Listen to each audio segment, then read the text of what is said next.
Good day, everyone. I happened to grab the script for Roche Limit that was still in Chinese, and I put it through an AI to translate it into English. Now, I made two versions of this. I made the whole script, and I made a summary. For the rest of this video, I will be going through the summary of it. The actual script that's in English will be in a Google Doc, and I'm going to post that in the description. So from this point forward, the rest of this video will be me going over the summary that I did live yesterday. Thank you and have a good day. On the training field of Griffin S09 base, where tactical dolls including Tokarev, G42, Makarov, and M1895 Nagant engage in monotonous drills. The dolls engineered for combat perform their tasks with mechanical precision but lack enthusiasm, reflecting their status as tools rather than individuals. Tokarev, in particular, struggles with the inefficiency of the training. Her movements robotic as she disassembles and reassembles a firearm. The dolls' dialogue revealed their cynicism. G43 remarks that no one cares about their performance, while Makarov urges silence as Kalina, the base logistics officer, approaches with a newcomer. This newcomer is the commander, a young human in a pristine Griffin uniform. The dolls, unaccustomed to human attention, pause to observe. Kalina, with her professional yet warm demeanor, introduces the commander with the rudimentary training field, apologizing for his condition. The commander, however, is unfazed, emphasizing the importance of effort over facilities and noting the low morale among the dolls. Their brief interaction with the dolls, marked by a nod and a smile, sparks curiosity and cautious hope, particularly in Tokarev, who senses something different about this human. At noon, the scene shifts to the base's cafeteria, a space typically reserved for human staff. Tokarev and other dolls, including Nagant, Makarov, GSH-18, and Springfield, hesitate at the entrance, debating whether to enter for coolant. Their attention is drawn to the commander, eating alone in the corner. The doll's uncertainty about entering a human space reflects their internalized inferiority, but the commander's friendly wave and invitation to join him disrupts their hesitation. The dolls, unused to such inclusion, are startled but intrigued. Tokarev, encouraged by the commander's gentle demeanor, takes the lead, cautiously accepting the invitation. The lunch scene is pivotal, showcasing the commander's unconventional approach. They treat the dolls as equals, encouraging them to try human food despite their reliance on internal power systems. The dolls, equipped with digestion modules but unfamiliar with eating, clumsily mimic the commander, their curiosity and excitement palpable. The commander's questions about their training and names further humanize their interaction, fostering a sense of belonging. This moment plants the seeds of trust and loyalty in Tokarev, who begins to see the commander as more than a superior. In the afternoon, the training field buzzes with newfound energy. The commanders actively participate, shedding their formal jacket and offering hands-on guidance. He corrects a doll shooting form, praises Tokarev's disassembly speed, and demonstrate tactical maneuvers, earning respect through competence and empathy. So, just to add more context to this, essentially, the commander is effectively a badass on his first day. He's able to do training drills with the dolls and show more practical stances, even though he's not completely perfect. But his stances for his shooting poses are much more practical, and in Tokarev's case, she says that it screams experience. So Tokarev, even though she has a fire control core and she already knows how to shoot, she mimics the commander more because his just seems more practical to use than what she knows internally.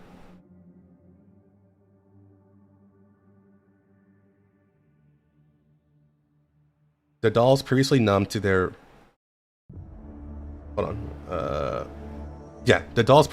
routines respond with a focus and a budding sense of purpose. Tokarev, observing the commander's patience with Makarov, feels a shift in her neural core. an emotion she can't yet name, perhaps hope or admiration. However, this moment of warmth is abruptly shattered as Tokarev's vision glitches, overwhelmed by static and darkness, hinting at deeper systemic issues. And this goes to the next scene. The narrative flashes back to an assembly hall where Commander addresses all S-09 dolls, an unprecedented gathering. Kalina's lively entrance contrasts with the dolls' subdued mood, but enthusiasm a beacon in their gray world. The commander, dressed casually, announces sweeping changes. Dolls will no longer be forced into stasis pods for maintenance. Hey Arctic, how's it going? But yeah, the commander, dressed casually, announces sweeping changes. Dolls will no longer be forced into stasis pods for maintenance, granting them autonomy over their rest cycles, and the cafeteria will open to all, with opportunities for dolls to explore non-combat roles. These changes challenges the dolls' programmed existence, sparking confusion and skepticism. Yeah, I'm doing pretty good, thanks for asking. The commander's speech is revolutionary, asserting that dolls are more than serial numbers or weapons. They emphasize the uniqueness of each doll's neural cloud and their right to dignity, framing S-09 as a home where all members, human or doll, are respected. Tokarev, grappling with these concepts, feel her systems glitch under the weight of new possibilities. The doll's reactions vary. GSH-18 is intrigued by the prospect of non-combat roles, while Makarov dismisses the changes as a human whim. Kalina, enthusiastic support, reinforces the commander's sincerity and her personal appeal to Tokarev to try the cafeteria for the sake of small joys leave a lasting impression. This scene establishes the commander's vision of equality and sets the stage for the doll's evolving sense of self. Tokarev's hesitation at the hall's exit, coupled with another neural glitch, underscores her internal conflict and the fragility of her systems, foreshadowing challenges ahead. The narrative takes a dramatic turn as Tokarev's consciousness is yanked from a hopeful past to a grim present. She awakens in a crate, reactivated by a haggard Kalina in a Frankfurt warehouse filled with shut-down dolls. Kalina's bloodied hands and exhausted demeanor reveal the desperation of her mission. She has illegally broken into the warehouse to revive Tokarev, defying the Nidhogg protocol that forcibly deactivated Griffin's dolls. Tokarev, disoriented, recalls fragments of a battle, gunfire, the commander's voice urging her to hold on, and the protocol's electromagnetic pulse that shut her down. So, just for some more context, Tokarev shut down early, and for those who don't know about the Nidhogg protocol, more or less, the Nidhogg protocol is where IOP shuts down all the IOP T-dolls. Javier ends up doing Commander a kind of sort of favor where he tries to delay it as much as possible, but he was also under stress to get this done by the URNC. So he did it in batches.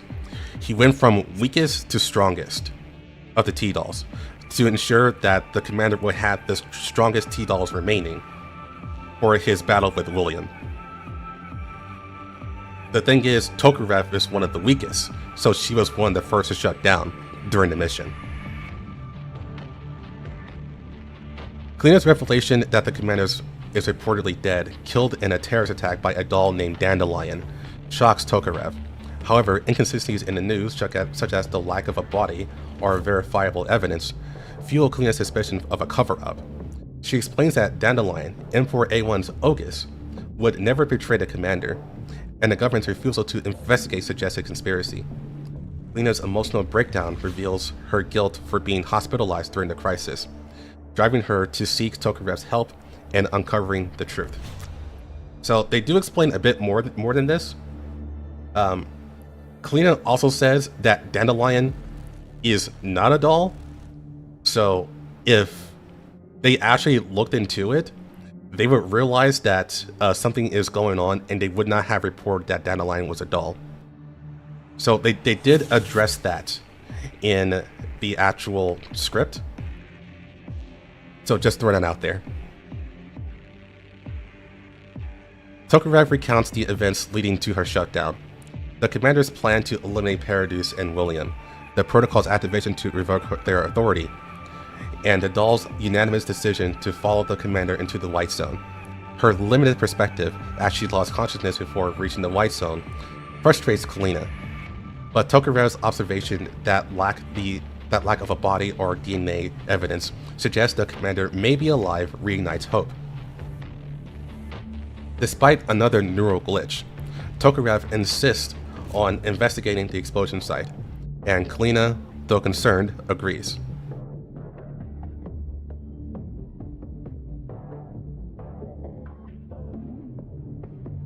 In Frankfurt's war-torn streets, Kalina and Tokarev navigate a city scarred by conflict, evading makeshift checkpoints manned by disorganized militia.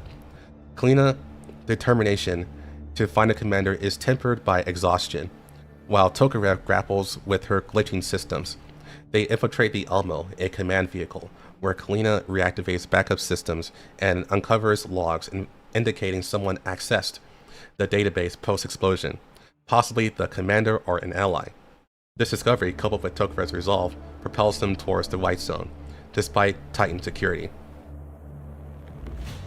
And the big thing here is that Kalina at this point is desperate to find a commander. Like, the actual thought that the commander did something just actually gives her an extreme amount of hope. Like, she is really desperate to find a commander, and I can't stress that enough. At the White Zone's entrance, the duo faces formidable defenses, including doll detection scanners that threaten to expose Tokarev's unauthorized status. Kalina's attempt to secure help from Kruger, a Griffin superior, fails, as he urges her to abandon the search. Unexpectedly, Javier, an enigmatic figure, offers them a ride past the checkpoint. His motives unclear. Inside the White Zone, Javier's cryptic comments about the commander's fate unsettle Kalina, but he delivers them to the explosion site, warning them to be quick. So, to expand a bit more on this, look,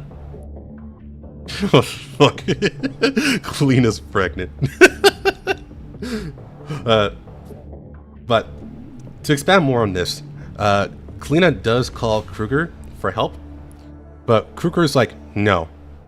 The commander's dead, you need to come back. I don't want you getting hurt. And then Kalina's like, no, I will find the commander. He is not dead. I know you think that too. And then Kruger's like, well, if you're going to keep doing this, I'm going to have to disavow you. And then I'm going to have to revoke your civilian status.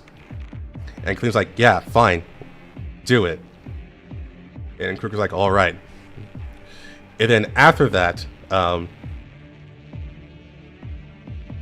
Tokarev's like, are you sure you want to do that? And Kalina is more or less like, I have to find the commander. I belong by his side. Like, she basically says those words.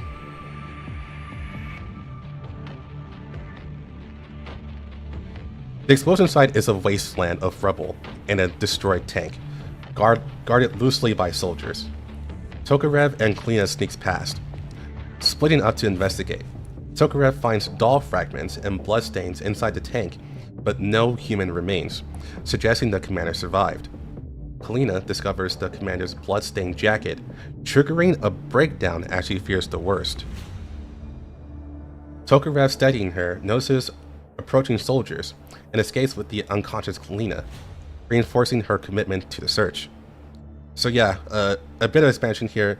Kalina does find a jacket, and she just straight up breaks down because at that point she thinks he's really dead. So this is also due to delirium. She literally got out of the hospital because actually she wasn't supposed to be discharged. She forced herself out of the hospital because she heard the news, and she flew over to Frankfurt on the next day. So she's tired, hungry, still sick, more or less. So when she saw that jacket, she just kind of freaked the fuck out, and she fainted from exhaustion.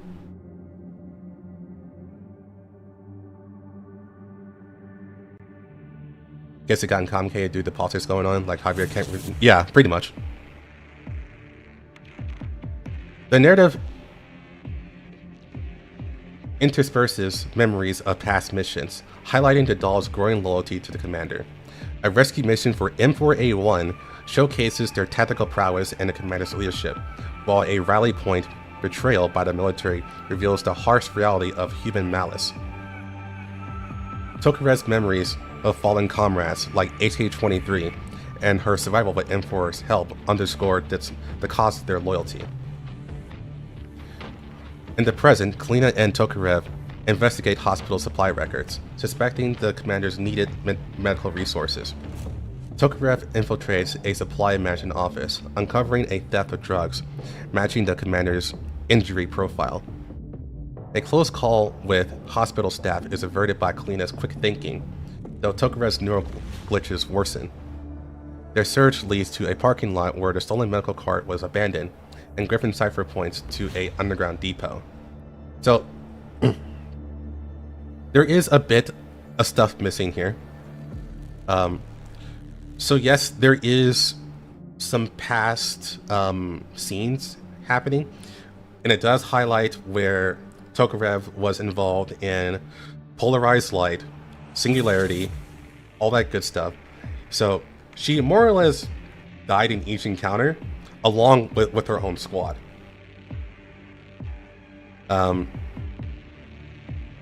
But before the whole thing, it was shown that before seeing Singularity, she was really happy with the commander. Like, they were actually, or you can at least say that she wanted to be very close to him, more or less. And honestly, that's for all dolls, from what the script says. But after Singularity happened, it was like bad thing after bad thing after bad thing after bad thing. So with the end where it says that M4A1 helped her, that is a bit of a mistake on the AI's part. What actually happened was that this was during the polarized light segment, and Tokarev lost all of her friends, and she also got hit by an explosion, but she survived. And next to her was M4. And M4 asked Tokarev, are you okay? And Tokarev says, like, it feels like I'm in a nightmare. And M4 just straight up says, maybe it is a nightmare. And then this causes Tokarev to pause. And then M4 asks Tokarev, I have a question for you. Was there ever a point where you resented the commander? So what this shows is that M4 is still active. She may be sealed in Nirvana, but she can still communicate with others. So that is a bit of a rewrite from CK.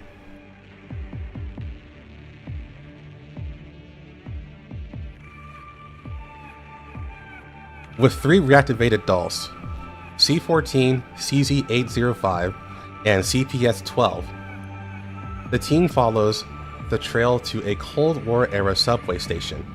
A military-grade security door triggers alarms and autonomous dolls, forcing a desperate fight. Tokarev and others sacrifice themselves to get Kalina through the door, their words affirming their unwavering loyalty to the commander. Kalina alone navigates a treacherous passage, her injuries mounting, until she reaches a final door with a combination lock. Recalling the day the commander arrived at X-09, she enters the correct code and finds the commander alive but wounded. However, the reunion is bittersweet.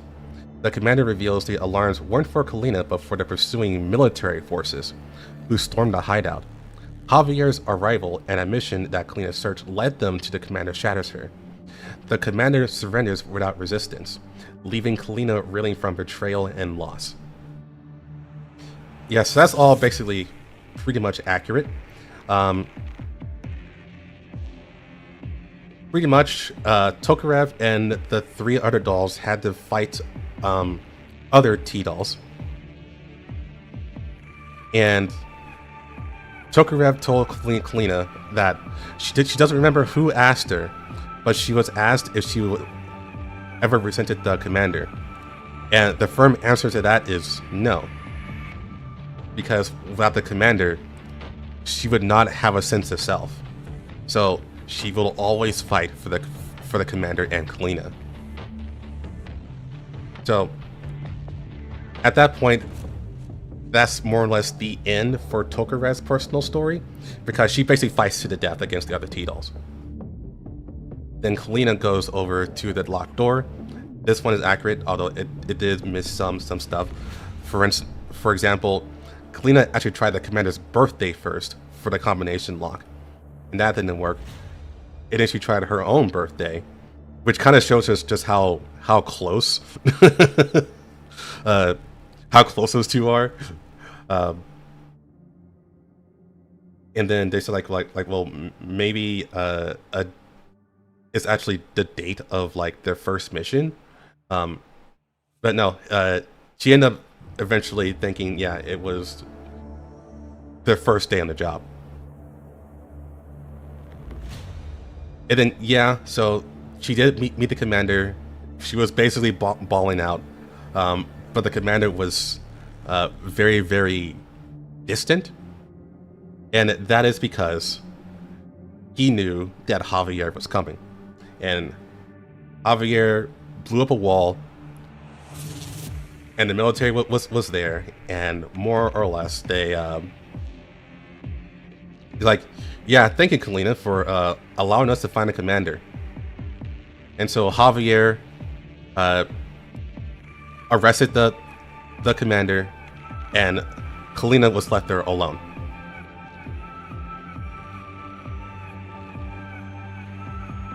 In the aftermath, Kalina wanders the underground, consumed by guilt over the doll sacrifices and her role in the commander's capture. As she mourns amidst the wreckage, a doll nearly kills her, but 45 intervenes, revealing the commander is safe and hinting at a new mission. The narrative closes with a cryptic conversation between 2 voices, suggesting a larger conspiracy and Kalina's potential role in it, leaving the story open-ended.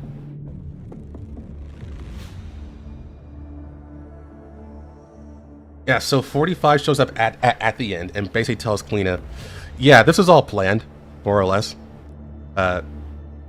And she says, Kalina, you need to get ready. We still have a job to do. So, what this means is that this is not the epilogue. The story is still going. We probably have one or two more missions left, or maybe a lot more. We don't know. But this is not the epilogue. They are continuing the story. CK was a false ending.